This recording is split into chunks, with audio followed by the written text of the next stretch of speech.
नमस्कार दोस्तों, स्वागत है आपका मेरे चैनल पे। दोस्तों, पिछले साल ये रिपोर्ट आई थी कि इंडिया अमेरिका से NASAMS 2 मिसाइल डिफेंस सिस्टम खरीदने वाला है, लेकिन बाद में ये भी रिपोर्ट आई कि इंडिया को इसकी ज़रूरत नहीं है या इंडिया को इसे नहीं लेना चाहिए। तो अभी दोस्तों सुनने में आ रहा है कि इंडिया इसका एक लोकल वर्जन बनाने वाला है और उसी का इस्तेमाल करेगा। आज इसी के ऊपर बात करेंगे। चलिए दोस्तों शुरू करते हैं। तो दोस्तों ऐसा खबरों में आया था कि अमेरिका इंडिया को integrated air defence weapon system देने के लिए तैयार हो गया है $2 बिलियन के अंदर, और इसका नाम NASAMS 2 बताया जाता था और इसे हमारी कैपिटल यानी कि दिल्ली की सुरक्षा के लिए लगाया जाना था। ये दोस्तों national advance surface to air missile system 2 कहलाता है, जो कि दोस्तों एक network centric short to medium range ground based air defence system है और माना जा रहा था इसे दिल्ली की सुरक्षा में लगाया जाना था हमारे indigenous ballistic missile defence shield यानी BMD सिस्टम के साथ में। लेकिन दोस्तों इसे DRDO ने बैक नहीं किया, इसका विरोध किया और इंडियन एयरफोर्स भी इसके खिलाफ थी। उनका मानना था कि हमें locally developed surface to air missile system लगाना चाहिए। और दोस्तों अभी सूत्रों से पता चला है कि इंडियन एयरफोर्स और DRDO अब चर्चा कर रहे हैं ऐसे ही एक सिस्टम को जो कि लोकली डेवलप हुआ हो लगाने के लिए, जिसके अंदर ड्यूल यूज मिसाइल का इस्तेमाल हुआ हो और साथ ही उसकी कैपेबिलिटी हो कि ये कई एरियाज को और स्पेशली हाई वैल्यू एसेट जो कि दोस्तों एक दूसरे से काफी ज्यादा डिस्टेंस पे स्थित है उनकी सुरक्षा कर सके।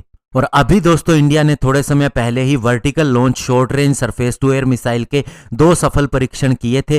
तो ये दोस्तों वो सिस्टम हो सकता है जो दिल्ली को सुरक्षा देने के लिए एक short to medium range ground based air defence system के रूप में काम में लिया जा सकता है। इसके अलावा दोस्तों चर्चा इस पे भी चल रही है कि जो अस्त्रा MK2 और MK3 वर्जन आएगा और अस्त्रा इंफ्रारेड वर्जन आएगा उसका भी हमें एक canister based ground based air defence system बनाना है, तो उसे भी सुरक्षा के अंदर लगाया जा सकता है। और इससे पहले जो 2 टेस्ट हुए थे वर्टिकल लॉन्च सिस्टम के, ये स्पेशली इंडियन नेवी के लिए बनाए गए थे और इनका अगला टेस्ट भी हमारे फ्रंटलाइन वारशिप से हो सकता है। लेकिन दोस्तों अगर हम NASAMS 2 की तरह देसी मिसाइल सिस्टम तैयार करना चाहते हैं तो इसके अंदर और भी चीजें जोड़नी पड़ेंगी, जैसे कि दोस्तों कैनिस्टर लॉन्चर, एक active 3D radar, passive electro optical और इंफ्रारेड सेंसर वगैरह।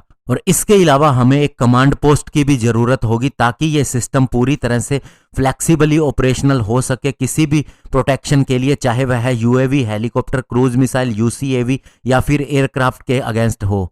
और दोस्तों इसकी क्षमता के बारे में अगर बात करें तो इसे इस तरह से बनाया जाएगा कि ये कई एरियाज की सुरक्षा कर सके, यानी कि दोस्तों एक सिस्टम काफी लंबी दूरी तक एरियाज को सुरक्षित कर सकेगा। और इसके लिए दोस्तों एक बार अगर इसका कॉन्फ़िगरेशन सेट हो गया उसके बाद में दोस्तों इंडियन एयरफोर्स और DRDO इसे कंफर्म कर देते हैं, फिर दोस्तों मिनिस्ट्री ऑफ डिफेंस की तरफ से फाइनेंशियली भी इसे क्लियर कर दिया जाएगा और 3 से 4 सालों के अंदर ये तैयार हो जाएगा। और दोस्तों अगर हम बात करें vertical launch short range surface to air missile system Astra MK2, MK3 और अस्त्रा इंफ्रारेड वर्जन की, तो इनका dual use air to air missile system हमें काफी ज्यादा एडवांटेज दे सकता है, स्पेशली इसका कॉस्ट भी काफी ज्यादा कम हो सकता है।